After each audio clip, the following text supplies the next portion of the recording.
Welcome to this analysis video. Today we're going to look at a position from Think Like a Super GM by Michael Adams and Philip Hurtado. We're going to do it using our framework, search and solve strategy. So we start with an orientation, look at the position characteristics, both technical elements and positional elements, and the positional elements in the step method are covered by increasing the activity of the pieces and exploiting vulnerabilities of the opponent. Very important also in the orientation is to look at threats and the intent of the opponent in the current position. What would they play if it was their move or they had multiple moves? And once we have completed the orientation, then we will start looking at candidate moves, variations, visualize the variations, and determine how we evaluate the positions at the end of the variations that we have calculated. And in that process, calculation and evaluation, we think about what is our goal that we want to achieve, and we bring up mini concepts from the step method that we can apply to the current position. Finally, we do a verification in which we visualize the move that we intend to play, and look outside in and really think about, did I consider the strongest move of my opponent? So let's get started. If you want to make this an active learning session, it would be best to stop the video and make your own list of characteristics for this position. Let's get into it. So from a material perspective, white is a pawn up, and that gives white a kingside majority, 3 against 2. When we look at king safety, black's king is relatively safe, white's king is a bit vulnerable. There are 3 attackers on the king side, so the bishop on d5, the rook on f7, and the queen on g5, and basically one defender at the moment, the bishop on g3. So that's one, and then of course also the pawn structure in front of the white king has been compromised by the move f3. So the square e3 is a glaring weakness. What else do we see? There are bishops of opposite color, and in middle games that amplifies the attacking chances because the players are strong on different color complexes. Queen b4 is out of play, right? It's not really well coordinated with the other pieces. Rook c8 is undefended. Doesn't look to be in danger, but it could be activated to a more active square like f8 or e8. So this is the orientation. Right? No. So what did I forget in my orientation? I forgot to assess what my opponent would do and what their plan would be in this current position. So white is a pawn up and would like to stabilize their position. And what does it mean to stabilize? Patch the e3 weakness, bring defenders to the king, increase the activity of the queen, and occupy the e-file with the rooks. So a typical idea for white would be to play moves like queen d2 or queen e1, and then after queen f1, bishop f2, rook e1, rook e3, and then the other rook to e1, and then white can start thinking about how to work their strengths over the dark squares, because white has a dark squared bishop. So that would be the plan for white, to stabilize, defend the king, trade some pieces, occupy the e-file, activate the queen. So let's go to the next step, calculation and evaluation. So based on the characteristics, some moves that you might consider here, suddenly don't look so interesting anymore. Like queen e3 check, white plays bishop f2, and then not much going on. The same applies for if black would try, let's say, a move like h5. We now know what white would like to do, and actually this fits into the scheme that white would like to play anyway. Queen e1, and black could attack the queen, but the queen just goes to f2. White is threatening bishop h4, and white could play rook e1 and trade rooks, and white has achieved the stability that they are looking for. So, to go back to the original position, this leaves us with two ideas also related to the fact, if you think about white would like to stabilize their position, so you assess is time of the essence, and you say yes, because if white has a few moves, white is able to get to a comfortable position and start working on their extra pawn. So we have to act now. And of course, one of the things to evaluate is an attack on the white king. So let's apply a mini concept of the step method, attacking the king. Right? And so the mini concept is gain access, bring attackers, eliminate defenders, identify the mating pattern, and deliver the mate. So in this case, gaining access leads us to two candidate moves. Bishop takes f3 and rook takes f3. And my question to you is, can you find a winning continuation for black in those two cases? Right? So we have rook takes f3 or bishop takes f3. Which move would be your preference to evaluate first? I would be tempted to first look at rook takes f3 because I like the cooperation between the light squared bishop covering the white squares and the queen covering the dark squares after queen e3. So that would be my first idea, to play rook takes f3, and then if that doesn't work, I would go back to bishop takes f3. But let's just close it out, right? So bishop takes f3, g takes f3, queen e3, check, bishop f2, queen takes f3. Can you visualize that? I mean, it's all forcing moves, right? Bishop takes f3, and g takes f3, queen e3, bishop f2, queen takes f3, threatening to take on f2. So white plays queen d2, and white is safe.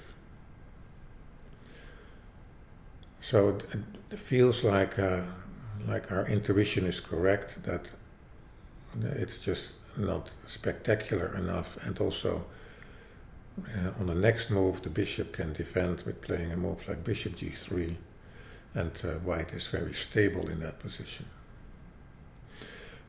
So let's now go to the other line, rook takes f3.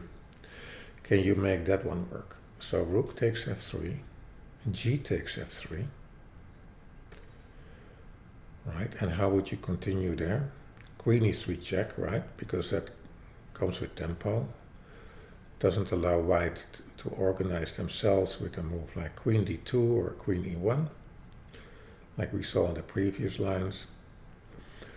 And then after queen e3, of course, there are two moves. White can play bishop f2 or king f1. So we have the line rook takes f3, g takes f3, queen e3. And then check, and we have two lines there, bishop f2 and king f1.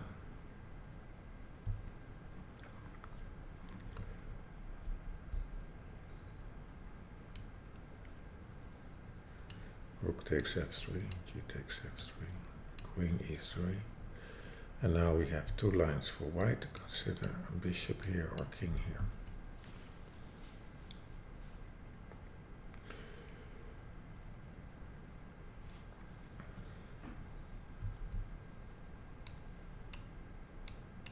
So important is that we learn to visualize. So I'm going to take the arrows away. This was temporary help.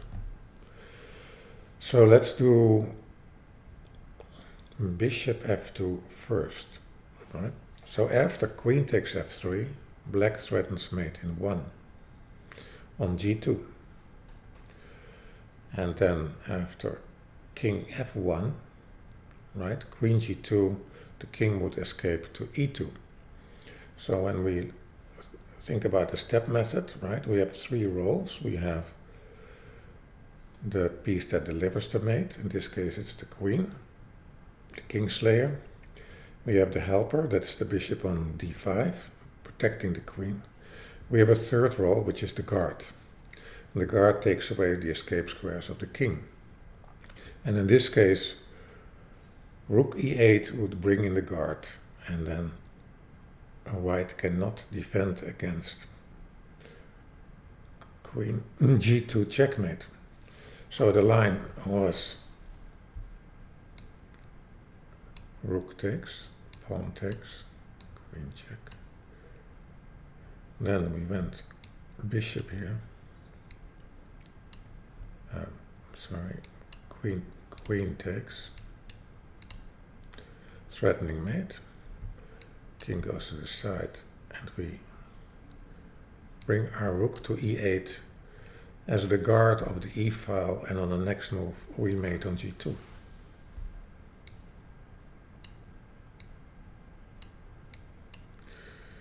So we are left with one variation that we have to cover, which is king f1. So we have rook takes f3, pawn takes, queen check, king f1. How do we continue there? It would be logical just to pick up the pawn, right? To continue with the checks. So queen takes f3, and then the king goes to e1.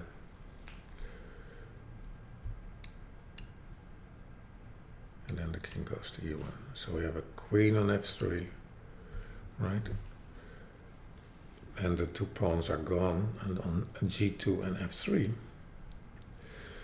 So now the question is, in that position, can you find a mate? And I think a very logical way would be to play queen e3, right? Let the queen cover the dark squares. The king has to return to f1. And then we can bring an additional attacker with rook f8, check. The only question I have for you, can you assess the position, the evaluation, after queen takes f2, king takes f2? Right, so let's count the material. Black has 5 pawns, and white has 4 pawns, a3, b2, d4, and h2, because g2 and f3 are gone. So black is a pawn up, and white has 2 rooks and an unsafe king. So would you be comfortable going into that line? It is winning, so that is a possibility. And it's completely winning because white doesn't have any moves. And there's something else going on. If you can picture the position, right? So let me just... So the queen is on e3 and the king is on f1. And I'm going to ask you to visualize in that position, pick up the bishop on d5 and put it anywhere on a square where it will be mate, and then we'll figure out the route later. Can you visualize that? So I'm not asking for moves. You can pick up the bishop on d5 and put it on a square on the board, and it has to be made. And then you find that bishop h3 would be made, right? And so that is a very strong threat in the current position.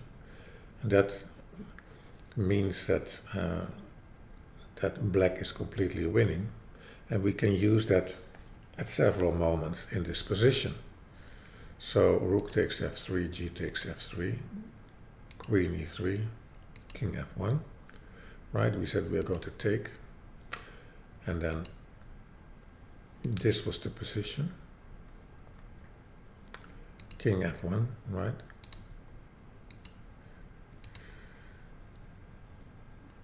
We said that if the bishop would be on h3, it would be checkmate, right? But it is also very difficult here in general to find any moves for black to get stabilized. So that's a possibility here, right? But you can also play it differently, like after king e1, bring the rook, an additional attacker, right? And then here play the move bishop e6. So after rook e8, bishop e5. Here bring the bishop to threaten the mate on h3. So this is a very strong idea, and this is again using that concept for finding the mating square with two moves with the same color and to deliver the mate. So, what is our conclusion of this whole line? Right, we saw the plan by white. We said that the candidate moves queen e3 and h5 in the starting position are not really interesting. Then we looked at rook takes f3 and bishop takes f3, and we saw that the cooperation is better if we play a rook takes f3. So black is winning, right? Well, let's do one more step, our third step, verification. Visualize rook takes f3 and consider what would you play with white. And then if you're the white player, you would say, okay, I can see if I take g takes f3, it leads to a forced loss. I'm a pawn up. So do I have anything better? And of course, a logical move from considering white's plan before is to bring the queen back. So this is part of the verification and very important. So queen d2, right, now threatens queen takes g5 and additionally threatens g takes f3. So white has kind of a double threat. And after rook e3, right, to use one piece to cover both threats, we have to evaluate what is going on here. Who is actually better? And white can continue to say, I would like to trade pieces. And this is an equal position. So many times when we calculate variations, we assume that the opponent will capture back. But we have to be open-minded, and we really have to think one more time, do the verification, and think, what would I play after my move? So I play rook takes f3. What would I play?